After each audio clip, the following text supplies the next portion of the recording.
최근 충남 보령시 신흥동과 오천면 원산도리를 잇는 보령해저 터널이 해외에서도 화제가 되고 있습니다. 현대건설이 착공 11년 만에 완공한 보령해저 터널은 대천 해수욕장 인근에서 단절된 77번 국도를 안면도 영목항까지 연결하기 위한 목적으로 2010년 12월에 첫 삽을 떴습니다. 2019년 2월에 상행선 관통 완료 후 후속 하행선은 2019년 6월에 오차 없이 정확히 중심선에 맞춰 관통됐는데요. 해외 뉴스는 보령해저 터널이 길이 6.9km, 왕복 4차로의 한국 최장 해저 터널이자 일본의 동경 아쿠아라인, 노르웨이의 3대 해저 터널인 봄나피오르, 에이커선더, 오슬로 피오르에 이어 차량 통행용 터널로는 세계에서 5번째로 긴 해저 터널에 이름을 올렸다고 전했습니다. 뛰어난 건설 기술력으로 정평이 나 있는 독일에서도 보령 해저 터널을 조명했는데요. 독일 언론은 한국은 10년 이상의 공사 끝에 서해안에서 국내 최대 규모의 해저 터널을 개통했다며 총 공사 기간 약 4,000일 동안 50기의 장비와 200여 명의 인력이 투입되어 하루 20만 장비, 80만 명이 공사에 투입되었다 라고 전했습니다. 그러면서 총 4,881억 원의 예산이 투입된 그야말로 국가적 규모의 공사였다. 현대건설은 이러한 자원과 NATM 공법, 방수 그라우팅 공법을 활용하여 안전하고 내구성 있는 터널을 건설해 지역 관광을 활성화시키는 쾌거를 이뤘다고 찬사를 보냈습니다. 실제로 보령 대천항에서 태안 영목항까지 1시간 30분 소요되던 거리가 10분으로 단축됨에 따라 물류 처리가 원활해졌으며 전기, 통신, 상수도 등의 충분한 공급이 가능해졌습니다. 일본 언론 역시 한국의 최장 해저 터널을 관심 있게 보도했는데요. 한국의 기술력이 이처럼 전 세계의 이목을 끌고 있는 지금 문제가 발생했습니다. 최근 보령해저 터널에 바닥이 축축히 젖을 정도로 심한 결로 현상이 발생한 건데요. 한국의 기술력에 대한 세계의 주목을 배아파하던 일본은 이 부분을 놓치지 않고 온갖 언론에서 비난을 내놓고 있는 상황입니다. 그런데 재밌는 것은 일본이 한국을 비난하려다 자신들의 결점만 전 세계에 광고하는 꼴이 되어버린 것인데요. 이번 상황에 대해 자세히 알아보겠습니다. 현재 보령해저 터널은 중간 부분에 이르면 마치 방금 비가 내린 것처럼 바닥이 흥건히 젖어 있는 상태입니다. 보령해저 터널에 이런 현상이 나타난 것은 지난 5월 초 본격적인 장마철이 시작된 지난달 말부터였는데요. 천정에서는 물방울이 떨어지고 바닥에 물이 고였습니다. 이와 같은 현상에 대해 국토관리청과 전문기관은 빠른 조사에 착수했고 그 결과 원인은 터널 안팎의 큰 온도차로 인한 결로 현상으로 파악됐습니다. 관계자는 바깥 온도는 높고 습도가 높은 뜨거운 공기가 내부로 유입되면서 터널 내부 벽은 19도나 17도가 사이가 유지되니까 이슬이 맺히는 현상이 발생하는 것이라고 설명했는데요. 국토관리청은 여름철 온도차로 인한 자연적인 현상으로 터널 안전에는 문제가 없다는 입장이며 기온이 누그러지는 가을이 되면 결로 현상은 사라질 것이라고 내다봤습니다. 이는 지하실에 습기 차는 것과 비슷한 원리라고 보면 되는데요. 그리고 통영해저 터널의 경우 30년 전부터 이와 같은 현상이 발생했지만 여전히 건재합니다. 하지만 토목 전문가는 해저 터널의 특성상 어쩔 수 없는 현상이라고 해도 젖은 도로에 수막 현상이 생기기 때문에 터널 내 사고를 막을 긴급 조치는 필요하다고 지적했죠. 이에 시공사와 대전국토관리청은 관광객들이 불안해하지 않도록 대책을 마련하겠다고 약속하며 상황은 마무리가 되나 싶었는데요. 앞서 나온 바와 같이 일본 언론은 이 현상을 집중 조명하며 한국의 기술력을 깎아내리기 바빴습니다. 관련 기사의 댓글입니다. 한국 품질을 믿는 건 한국인뿐이다. 원시인분이 만든 다리나 터널은 목숨 걸고 이용해주세요. 대체로 원시인분들이 만든 구조물이 많이 있는 조선에 놀러가는 사람들의 생각을 이해할 수가 없다. 목숨 걸고 갈 가치가 있나? 곧 해저 터널이 붕괴했다는 뉴스를 보게 되겠지. 굉장하네요.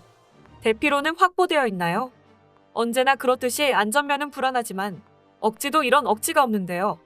하지만 한치의 오차도 나지 않게 신중을 기하며 수십 년에 걸쳐 많은 사람들의 노력이 만들어낸 한국의 해저 터널을 폄하할 자격이 그들에게는 없었습니다. 실제로 일본에서는 대규모의 해저 터널 사고가 끊이지 않고 있기 때문이죠. 2012년 구라시키 해저 터널 사고가 대표적인데요. 당시 사고는 일본 내 최대 석유 산업기업인 JXTZ 에너지의 석유 정제 공장에서 일어난 사고입니다. 터널 시공 도중 터널 안에 바닷물이 유입 및 침수되면서 작업 인부 5명이 숨지고 1명이 다친 이 사건은 일본 내에서도 자국의 기술력을 철석같이 믿던 사람들 사이에서 엄청난 반향을 일으켰습니다. 터널의 붕괴를 증오하였던 한 생존자의 의견에 따르면 파이프라인을 설치하려고 터널을 파던 중 갑자기 바닷물이 터널로 솟구쳐 들어와 범람했다고 보고된 바 있습니다. 당시 실종된 직원들은 하청업체 직원으로 밝혀져서 사고를 더욱 안타깝게 만들었습니다. 세계에서 가장 긴 해저 터널인 연장 53.85km의 일본 세이칸 철도 해저 터널은 1964년 착공 후 해수 유입 유출수 사고가 4차례나 발생해 공사 기간이 연장됐고 착공 25년 만인 1988년 개통되는 시행착오를 겪었습니다. 게다가 그들은 엄청난 인명피해를 수단과 방법을 가리지 않고 은폐하려 시도했다고 하는데요. 일본과 같은 상황을 만들지 않기 위해 한국은 그들과는 전혀 다른 방법으로 보령해저 터널을 시공했습니다. 현대건설은 공사로 인한 주변 시설물의 손상을 최소화하기 위해 IMG 공법을 적용했습니다.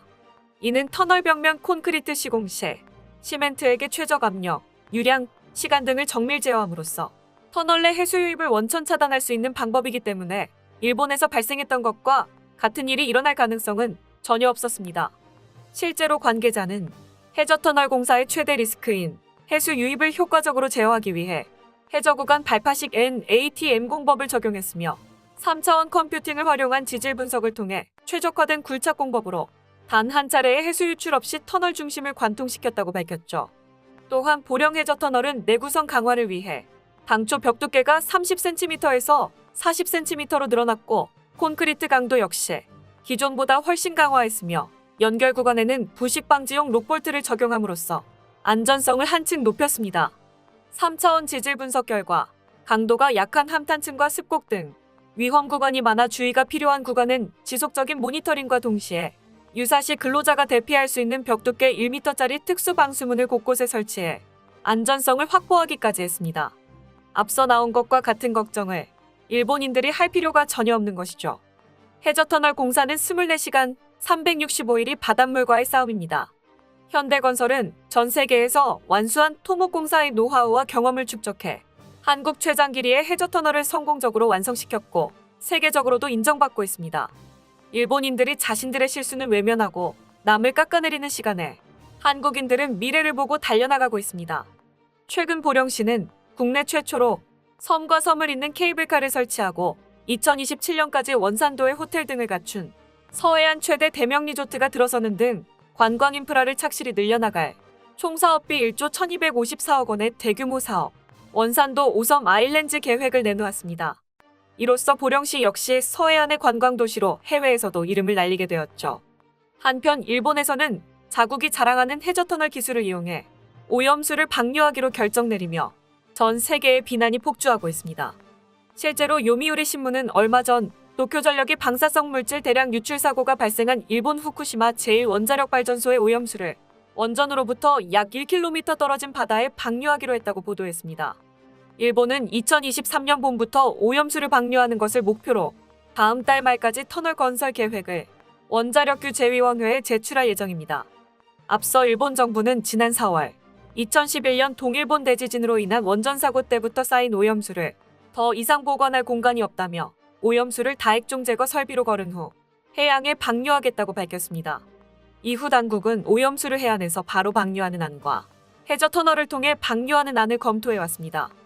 도쿄전력은 오염수를 희석한 뒤 방류해 방사성 물질의 위험도를 낮춘다고 주장했지만 해외에서는 세금만 낭비하는 것이라는 분석이 압도적입니다. 특히 그들이 세계적으로 비난받는 점은 주변국의 의견을 무시한 독단적인 결정이라는 것입니다. 예의 바르고 민폐 끼치는 걸 싫어하는 일본이라는 이미지가 산산이 부서지는 순간입니다. 한국 역시 일본의 이번 결정에 최인적국인 우리 정부와 어떤 사전 협의 및 양해 없이 일방적으로 추진하는 데 대해 다시 한번 심히 유감을 표한다고 단호한 입장을 내놓았습니다. 하지만 그들의 뜻대로 계획이 성공할지는 미지수인 상황입니다. 해저터널 착공에 들어가기도 전에 지역 주민과 어민들이 오염수 방류에 강하게 반대하고 있기 때문이죠. 일본 정부와 도쿄전력은 이들을 설득할 방법을 찾지 못해 계획을 차일피일 미루고 있습니다. 지금까지 세계 상황이었습니다. 일본이 하루빨리 남을 깎아내리기보단 자신들을 먼저 돌아볼 수 있게 되길 바라며 전 세계의 극찬을 받는 기술력을 보유한 한국 기업들의 내일을 응원합니다. 끝까지 시청해주셔서 감사합니다. 도움이 되셨다면 좋아요를, 다른 이야기도 궁금하시면 구독을 눌러주세요.